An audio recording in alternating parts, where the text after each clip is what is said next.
여러분 반갑습니다. 오늘은 열왕기하 18장에서 21장까지를 살펴보도록 하겠습니다. 오늘부터는 이제 북이스라엘이 어제 멸망했죠. 그리고 오늘부터 내일까지 이제 남왕국에 대해서 우리가 살펴보게 될 것입니다. 여러분 잘 알고 있듯이 남왕국도 예루살렘도 멸망을 당해요.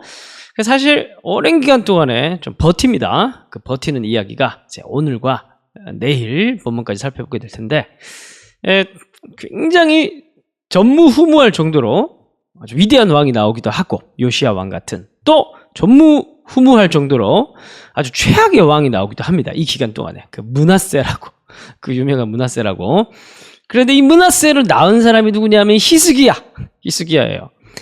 빨리 죽었어야 되는데 괜히 살려달라 그래가지고 15년입니까? 그 기간이 연장돼가지고 결국 그 기간 동안 므낫세를 낳고, 므낫세가 아주 어린 나이에 왕위에 올라서 최장기간 55년 동안이나 통치를 합니다. 그 이야기가 이제 오늘 18, 19, 20, 21장까지 해서 쭉 나오는데, 오늘은 히스기야에 대한 이야기를 좀 살펴보도록 합시다. 자, 우선 평가입니다. 18장 1절에서 8절까지가 히스기야에 대한 이야기가 시작하기 전에 신명기 사가의 평가, 요약적 평가가 나옵니다. 1절 보시면 유다왕 아하스의 아들 히스기야가 왕이 되었다. 그가 왕이 될 때는 25세 좀 젊은 나이에 왕이 됐는데, 근데 중요한 건 뭐냐면 3절 히스기야가 그의 조상 다윗의 모든 행위와 같이 여호와께서 보시기에 정직히 행하여, 그 정직히 행하였다는 말은 되게 정의로웠다는 것인가? 그게 아니라 4절 보니까 내가 여러 산당들을 제거하고 주상을 깨뜨리며 아세라 목상을 찍으며 모세가 만들었던 놋뱀을 이스라엘 자손이 이때까지 향하여 분향하여 함으로 그것을 부수고 누수단위를 일컬었더라. 그래서 우상 숭배를 멈추게 만들고 개혁하는 그런 일들을 했기 때문에 여호와의 보시기에 정직하게 행했다고 이제 평가를 해요. 그리고 5절에 보면 유다 여러 왕 중에 그러한 자가 없었다, 이렇게 표현을 할 정도로 히스기야가 신명기 사가에 큰 칭찬을 받습니다. 자, 그러면 이제 본격적으로 그의 통치를 이제 살펴보게 될 텐데, 우선 여러분들이 역사적 맥락을 좀 기억하고 있어야 할 건 뭘까요?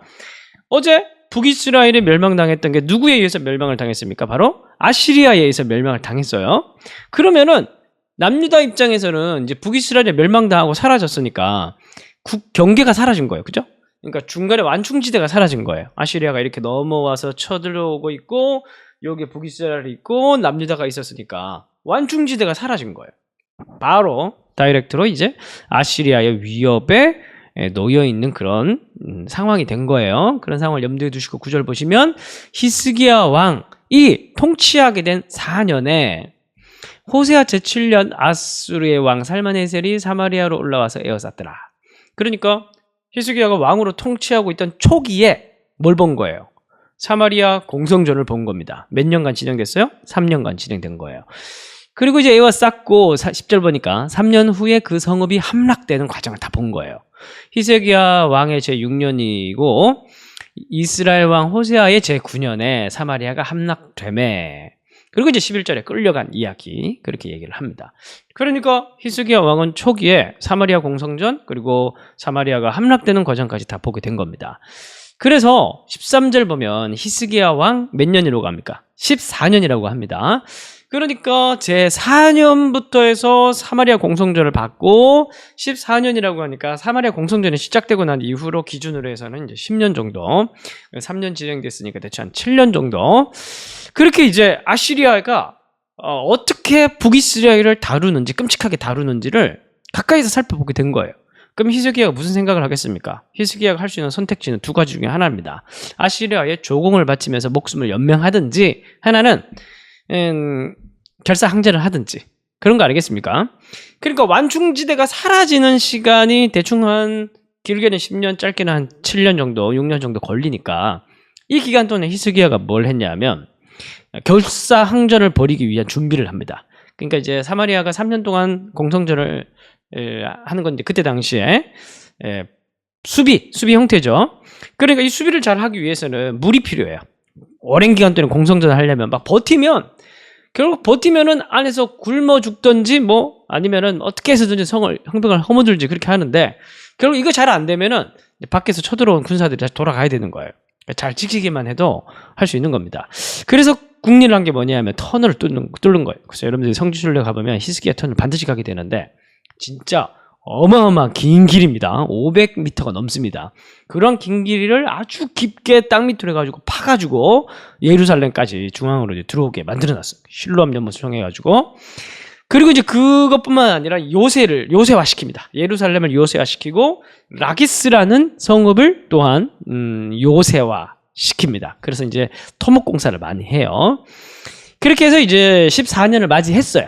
14년을 맞이했는데 히스기야 왕 14년에 아수르의 왕 사네립이 드디어 쳐들어왔죠. 아시리아가 드디어 이제 남유다까지 집어먹고 삼키고 그 다음에 이집트까지 쳐들어 내려가기 위한 목표를 가지고 쳐들어왔는데 유다 모든 견고한 성읍을 쳐서 점령을 해버렸어요. 14절 보면 유다의 왕 히스기야가 라기스로 사람을 보내요. 막 이렇게 얘기를 하죠. 그러니까 라기스에서 전투가 벌어진 거예요. 이 라기스 전투가 지금 대형 박물관에 부조 형태로 남아 있습니다. 지금 여러분 화면에 보고 있는 저 부조인데요. 저기 보면 그 이스라엘 라기스 성 벽이 어떻게 되어 있는지 잘 나와 있고 아시리아 군사들의 모습들을 볼 수 있고 이스라엘 백성들의 군사들의 그 망대에서 화살 쏘고 뭐 이런 것들이 잘 나와 있습니다. 저도 직접 라기스 가봤는데 뭐 딱 가보면 이제 어떻게 올라가서 싸우고 뭐 망대가 세워져 있고 이게 이제 유물로 잘 남아 있습니다. 그냥 되게 역사적인 사건이에요. 라기스 전투가 아주 큰 역사적 사건이에요. 이 라기스가 함락되면 그 다음이 예루살렘인 거예요. 근데 14절 보니까 히스기야 라기스로 사람을 보내 아수르 왕에게 이르되 내가 범죄하였나이다. 나를 떠나 돌아가소서. 왕이 내게 지우는 것을 내가 당하리이다. 그러니까 원하는 돈을 주겠다. 그러니까 돌아가라. 그 전쟁에 진 거예요. 우리가 이제 여기 내용이 지금 생략되어 있으니까 그냥 히스기야가 그냥 오니까 턱 내준 것처럼 보이는데 그렇지 않아요. 히스기야가 아주 목숨을 걸고 싸웁니다. 히스기야가 그냥 라기스 전투를 아주 치열하게 전투를 치러요. 진 거예요. 근데 져가지고 결국에는 아수르 왕이 은 300달란트, 근 30달란트를 정하여 히스기야에게 너 돈 내라. 이렇게 큰 돈을 내라. 그러니까 15절에 히스기야가 이에 여호와의 성전과 왕궁 곳간에 있는 은을 다 내어주고 또 그때 유다 왕 히스기야가 여호와의 성전문의 금과 자기의 모든 금이 성전에 있는 금을 다 베껴가지고 이제 주는 그런 장면이 나옵니다. 그러니까 우리가 너무 이제 히스기야가 너무 이제 뭐 믿음이 없다 뭐 이렇게 얘기를 하기보다 지금 전투 과정이 좀 생략됐다 이제 그런 걸 좀 보셔야 되고 이해를 하셔야 되고 중요한 건 히스기야가 나쁜 놈이 아니고 이 아수르이들이 나쁜 놈들이죠. 왜냐하면 17절 보니까 아수르 왕이 다르단과 랍사리스와 랍사게로 하여금 대군을 거느리고 라기스에서부터 예루살렘으로 가서 히스기야 왕을 치게 하매 그들이 예루살렘으로 올라가니라. 돈 받고 안 간 거예요. 얘네들이 돈 받고 안 간 거예요. 그리고 이제 그 유명한 그 19절 랍사게가 그들에게 이르되 그 성읍의 사람들이 듣도록 큰 소리로 이 랍사게가 이 이스라엘 말을 할 수 있는 사람이었습니다. 그러면서 이제 22절 보면 너희가 내게 이르기를 우리는 우리 하나님 여호와를 의뢰하노라. 의뢰하노라가 의지한단 말이에요. 너희들이 뭐 예루살렘 이 제단에서만 예배하라. 히스기야가 그렇게 얘기를 했는데 이게 핵심이 30절. 히스기야가 너희에게 여호와를 의뢰하라 함을 듣지 말라. 그가 이르기를 여호와께서 반드시 우리를 건지실지라 이 성읍이 아수르의 손에 함락되지 아니하게 하실지라도 너희는 히스기야의 말을 듣지 말라. 그러면서 이제 히스기야뿐만이 아니라 히스기야가 하나님께서 우리를 지키실 거라고 얘기하는 말을 듣지 말라고 하나님을 모욕하는 말을 랍사게가 막 쏟아냅니다. 그리고 아수르 왕까지도 그런 일을 합니다. 아수르 왕 8절 보시면 19장 8절 보시면 아수르 왕을 만나고 아수르 왕이 거기서 림나와 싸우는 중이더라. 그러니까 이제 랍사게는 군대를 이끌고 예루살렘 가가지고 막 그렇게 떠들고 있고 아수르 왕은 림나에서 또 싸우고 있고 그러다가 이제 아수르 왕이 편지를 써요. 히스기야에게. 그래서 10절 너희는 유다 왕 히스기야가 이같이 말하여 이르기를 내가 믿는 하나님이 예루살렘을 아수르 왕의 손에 넘기지 아니하겠다는 말을 속지 말라. 하나님의 말을 속지 말라는 거예요. 응? 하나님께서 아수르 손에 절대 넘기지 않고 너희를 지킬 것이라는 말을 믿지 말라는 거예요. 응? 네가 어떻게 구원을 얻겠느냐? 12절, 11절 제일 뒤에 내가 어찌 구원을 얻겠느냐? 절대 구원받지 못한다. 이제 이렇게 모독하는 하나님을 모욕하는 이제 편지를 보낸 거예요. 그러니까 이제 19장 4절 핵심 구절 봅시다. 랍사게가 그의 주 아수르 왕의 보냄을 받고 와서 살아계신 하나님을 비방하였으니 당신의 하나님 여호와께서 혹시 그의 말을 들으셨을지라. 이사야가 지금 이사야 선지자가 히스기야 왕에게 하는 말이에요. 하나님이 그의 말을 들었을지 모른다. 당신의 원수가 하나님을 비방하는 말을 들었을지도 모른다. 당신의 하나님 여호와께서 그 들으신 말 때문에 꾸짖으실 듯하니 당신은 이 남아있는 자들을 위하여 기도하소서.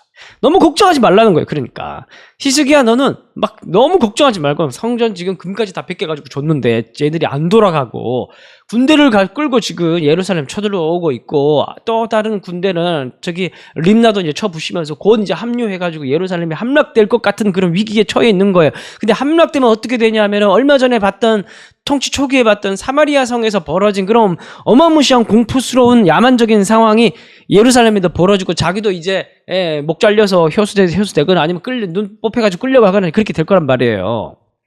그러니까 이제 덜덜 떨면서 이제 두려워하고 있는 그런 상황에 이사야가 나타나서 너무 걱정하지 마라. 왜냐하면 그들은 지금 자기 스스로 함정을 파고 있는 거예요. 그게 뭐냐면 감히 살아계신 하나님의 이름을 모독하고 있는 스스로 지뢰를 만들어서 밟고 있는 지금 그런 상황이니까 하나님이 다 듣고 계시니까 살아계신 하나님이 다 저들의 말을 듣고 계시니까 하나님이 꾸짖으실 것 같으니까 당신은 걱정하지 말고 뭘 하라는 거예요? 기도나 하라는 거예요.